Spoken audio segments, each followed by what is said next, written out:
Three, two, one, roll the footage.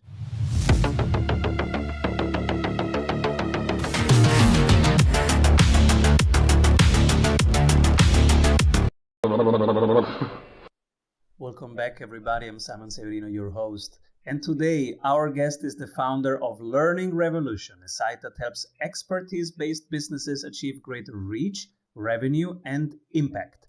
We will dive deep today into how we can help our customers learn as part of our market leadership and revenue generation. Welcome, everybody. Jeff Cobb. Hey there, Simon. Great to be here. Jeff, what are you currently creating? We are actually finally at Learning Revolution creating a course on how to create a course, basically, which is something we thought we'd never do. We thought there was enough of that out there, but we're hearing from our audience that they need that. And this one is going to be much more targeted. So much out there is really bloated or too generic for the types of businesses that we work with. So we're gonna create a solution for that. So what was missing in a field that, as you say, was crowded? What was missing? Well, a lot of what's out there is it's big, it's overwhelming.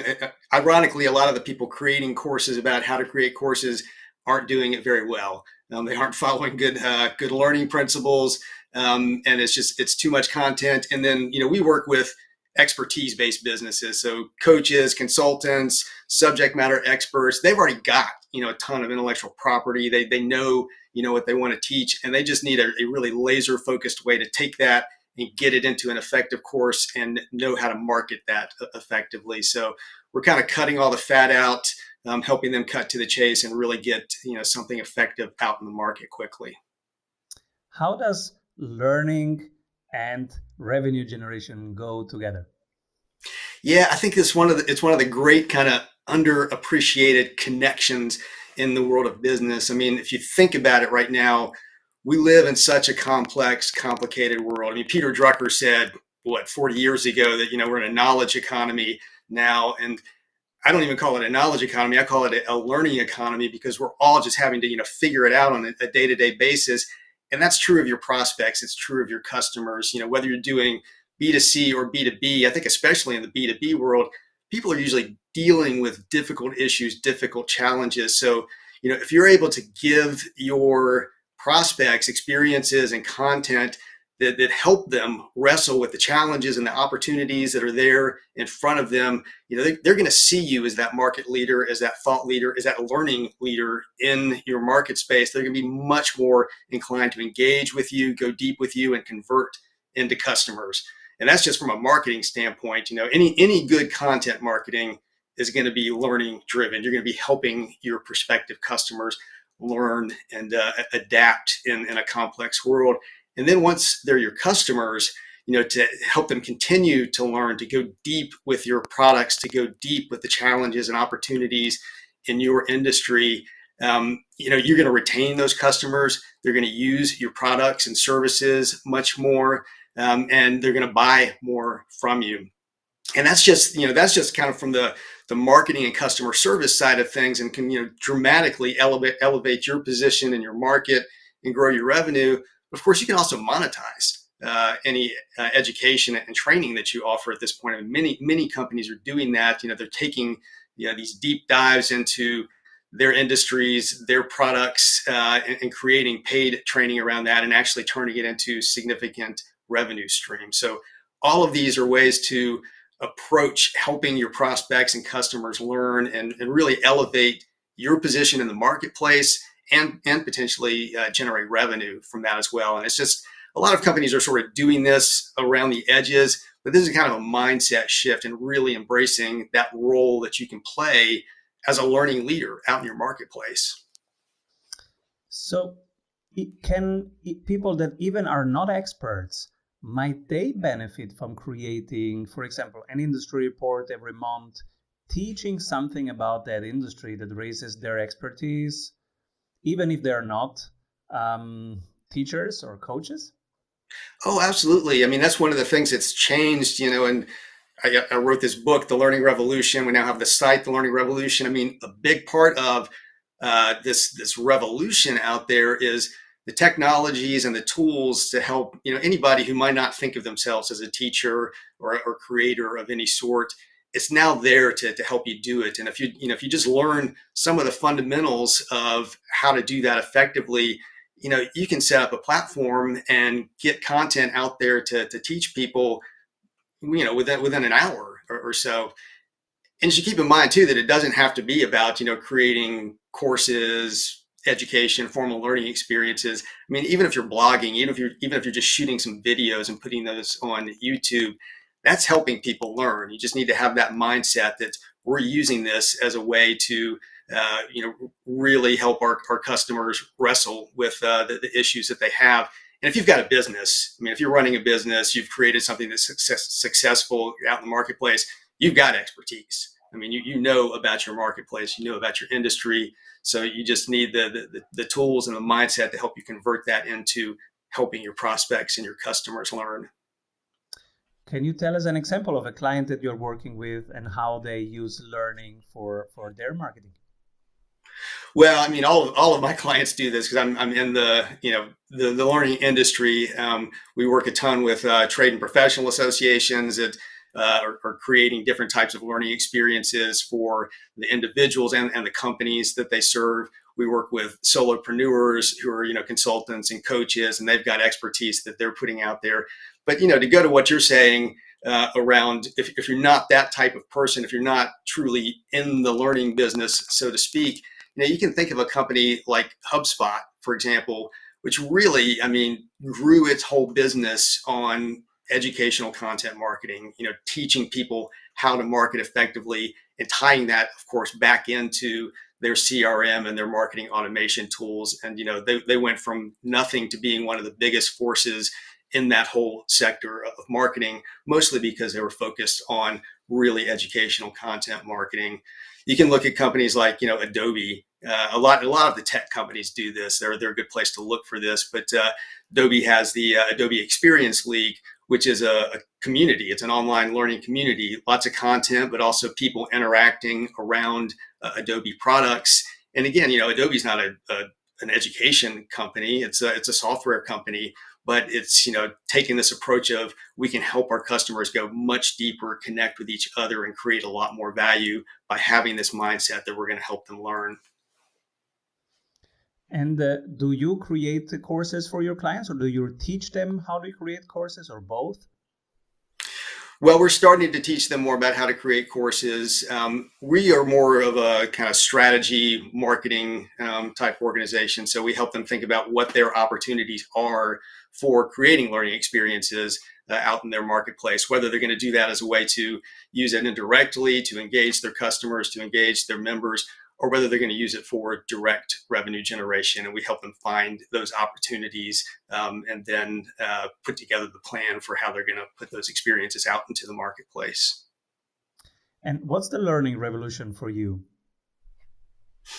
The learning revolution for me is this. Well, we're kind of doing it right now. The fact that I can sit in a little office in Carborough, North Carolina, a tiny little town. I'm not even sure where you are, Simon. You're across the world from me, though. And we're now on a platform where we're able to share our experiences. I mean, we are teaching right now. We are helping people learn right now. And the fact that just about anybody is now empowered to do that because of what the technology has made possible, but then you also have to apply that mindset to it that I am going to be a learning catalyst for the audience that I'm trying to help. That for me is revolutionary. I got involved in the e-learning world, back in the mid 1990s, and it was a whole different game. I mean, the technology wasn't there to do this. It was cumbersome. You had to be like a technology and a learning expert to make this kind of stuff happen. But you roll forward 40 years from there, from that point, and it's completely different. And it's it's exciting. It's going to continue to be really exciting what's possible out there. 3 mistakes you see people doing around learning. One is the one that I mentioned at the beginning when I said, we finally decided to create a course, that we didn't think we'd create, is that too much out there is just, it's overwhelming.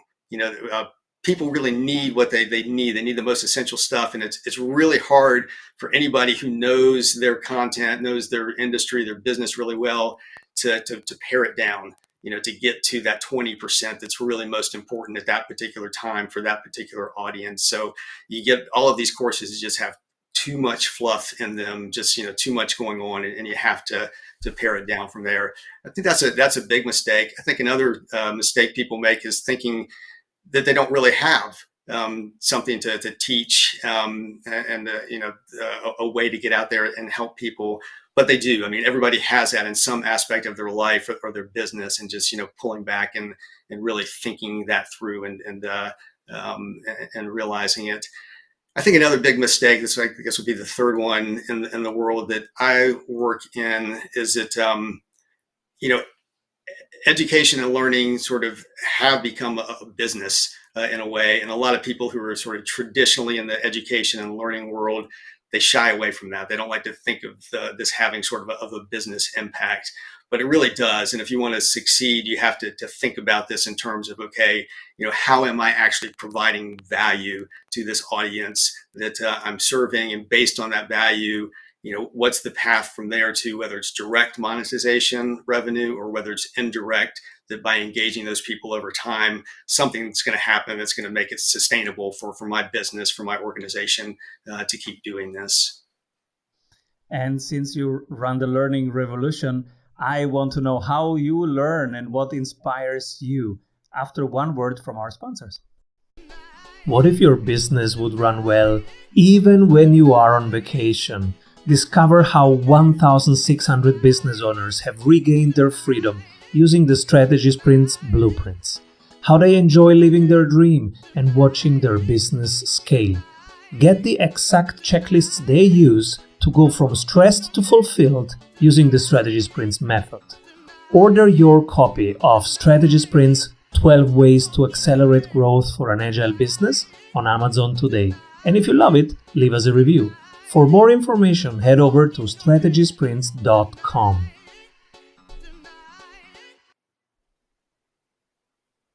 I'm super curious, what are recent books that you were reading and that stood out for you? Oh boy, recent books. I have such a bad short-term memory. I can tell you some books that stand out for me that have really had a huge influence on me over time. And one of those is a book called Influence that maybe listeners would be familiar with. This is Robert Cialdini's classic book on the psychology of persuasion. Anybody who hasn't read that, I highly recommend it. It's for me, it was eye-opening. One of the first kind of like sort of social psychology books I read that really gave insight into how the human mind works and what influences us. Obviously, that's the title of the book. How we change our minds, how we change in general, and I think it got really picked up by marketers. Thinking about how it applies in marketing. It also applies completely in the world of learning, and those two worlds kind of intersect for me in that work of Robert Cialdini and Influence. Another one that's kind of along those lines, but is more sort of pure marketing, is Positioning by I think it was Al Rees is how you pronounce his name, and Jack Trout. And again, it's kind of it's a pure marketing book, but it's like how important it is, not just what you're offering out to your audience, but how you're positioning it, how you're kind of framing it, how you're branding it, and just how powerful that can be. And that was a pretty eye-opening one for me. I think a third one I'll mention that's been hugely influential on me and in my business and growing the business is a book by Alan Weiss called The $1 Million Consulting, which certainly obviously applies to consultants, and I've been a consultant for many years now. But a concept he goes into there that's just been pervasive for me throughout my business career is the idea of value-based pricing. So you don't price based on just the underlying cost. You don't price based, just on what the competition is doing. You price based on really figuring out the value that you're delivering and how your prospects and your customers perceive that value, how you're able to position that value, to go back to the other books that I've been talking about. And that's just been huge for me in my own business, and also in working with customers and clients of ours, and helping them think through the value that they can deliver, that they do deliver, and then how they make sure that that's really perceived in the marketplace, and that they're able to price in the right way to reflect that value.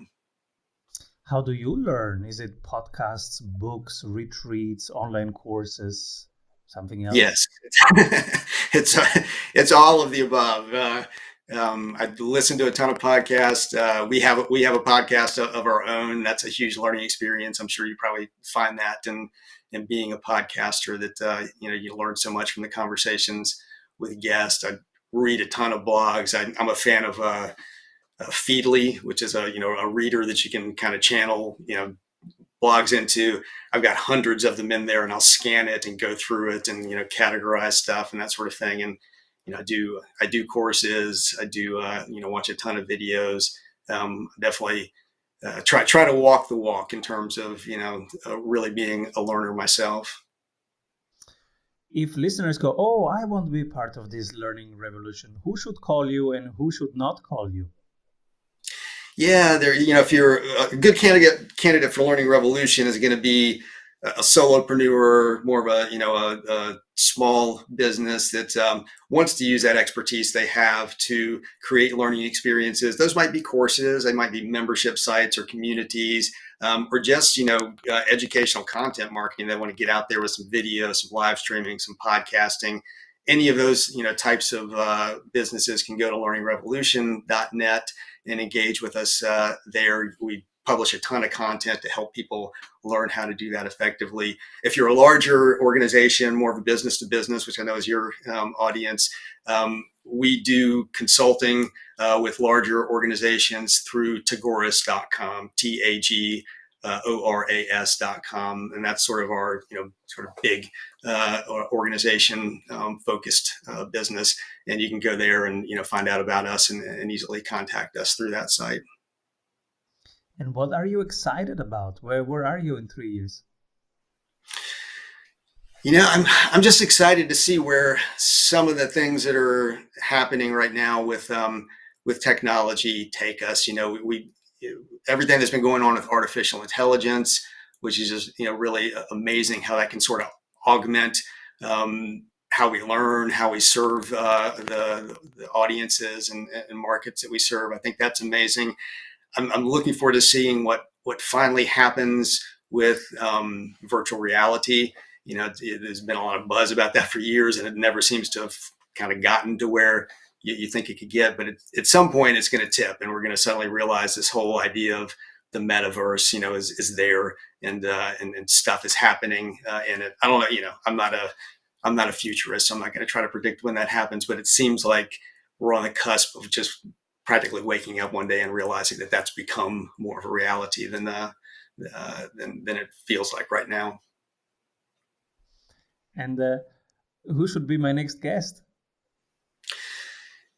I've been thinking about this because I know you like to ask your guests that, and so many good people suggest. I think one I'm going to suggest is a friend of mine, Matt Ward.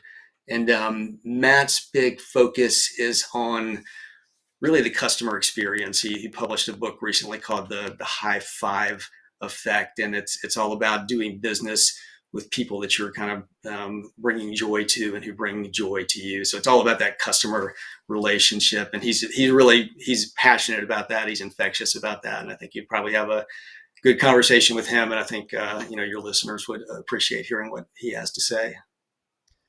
People listening here are into podcasts. So tell us about your podcast. Why did you start it and what it is about? Yeah, so we have a podcast called Leading Learning, and there's a website called leadinglearning.com. We run a number of different sites just for different audiences that we serve. And, we started it because we were going to launch our first event, the educational event for our audience, and we're going to call that the Leading Learning Symposium. And we thought, hey, in the lead up to that, we'll launch a podcast and do a dozen or so episodes. to provide content before the event. So we get our speakers for the event on and cover topics we're going to cover, and just give anybody who's interested in the event and might be coming to the event some content that everybody would hear before they came to the event, and sort of create some conversation around that. And so we did that, and that was really effective for attracting people to that event and helping give some focus to the event. But then we decided we liked doing it. When I say we, my wife is my business partner, and we're the co-host on that podcast. And so that was 6 years ago. So we're now more than 300 episodes in at this point. And, and it's turned into exactly what I've been talking about, that this is our effort to try to lead learning in the market, among the audience that we serve. So it challenges us week after week, as we do this weekly, to figure out what are the topics that need to be there, who are the guests that might be relevant. We don't always have guests. Sometimes it's just the two of us. But it's become this way to really stay engaged with the work that we do, and to stay engaged with our audience. And at this point, I assume at some point we'll stop doing it. We'll sunset it, but it's hard to imagine not having it. Is something we're doing week after week at this point. Jeff Cobb, everybody. Where can people find you? Well, you can go to learningrevolution.net and, obviously contact me through that. I'm also easy to find on LinkedIn. You can just look for Jeff Cobb there, or on Twitter. I'm JT Cobb. What I will tell you is don't just Google Jeff Cobb to try to find me. If you do that, you're going to find Jeff Cobb, the professional wrestler, who outranks me on search engine optimization. It's always been tough for me to swallow that, because I do a lot with SEO and marketing. And this wrestler comes up for Jeff Cobb. I haven't been able to trump him yet. So. But you can contact him too. He looks like an interesting guy. You should do something together. Yeah, we should at some point. Thank you, Jeff, for sharing your journey, your wisdom, your knowledge with us. And please come back soon. Yeah, thanks so much, Simon. Enjoyed it. Hey, if you love what you are hearing, you will love our free masterclasses.